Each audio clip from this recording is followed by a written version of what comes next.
Medical ଆସିଲେ ଅବସ୍ଥା ଥିଲା ବହୁତ ଗୁଡ଼େ ତାର ଲୋକ ଗହଳି ଅଛନ୍ତି। ଜୟ ଜଗନ୍ନାଥ ସାଙ୍ଗମାନେ କେମିତି ଅଛନ୍ତି? ଭଲରେ ରୁହନ୍ତୁ, କାହିଁକି ନା ଯଦି ଭଲରେ ନ ରହିବେ ଏମିତି ମୋ ଭଳିଆ ଆସିକି ମେଡିକାଲ ଚକ୍କର କାଟିବେ, ସେଥିପାଇଁ ଭଲରେ ରୁହନ୍ତୁ। ମୁଁ ଏବେ ଅଛି ଗାଡ଼ି ପାର୍କିଂରେ, ଦେଖନ୍ତୁ କେତେ ଗାଡ଼ି, ବାପରେ ବହୁତ ସାରା ଗାଡ଼ି। ଇଏ ହେଉଛି ସମ ହସ୍ପିଟାଲର ମତଲବ ପାର୍କିଂଟା, ଗ୍ରାଉଣ୍ଡଟା ଅଛି।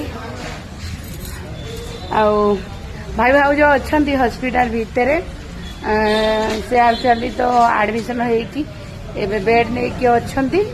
କାଲି ସକାଳୁ ସକାଳୁ ଅପରେସନ ହବ, ତ ମତେ ପୁଣି ସକାଳ 6-7ରେ ପୁଣି ଆସିବାକୁ ପଡ଼ିବ। ହଁ ସାଙ୍ଗମାନେ, ଆଜି ହେଉଛି ମାସର 25 ତାରିଖ, ସେଥିପାଇଁ ଏଠି ସବୁ ଦୋକାନ ବାଡ଼ି ସବୁ ବନ୍ଦ। 25 ତାରିଖରେ ଯଦି ହସ୍ପିଟାଲ ଆସୁଛନ୍ତି ନିଜ ସହିତ ଖାଇବା ନେଇକି ଆସନ୍ତୁ, ନହେଲେ କ୍ୟାଣ୍ଟିନରେ ଖାଇପାରିବେ। ଜୟ ଜଗନ୍ନାଥ ସାଙ୍ଗ।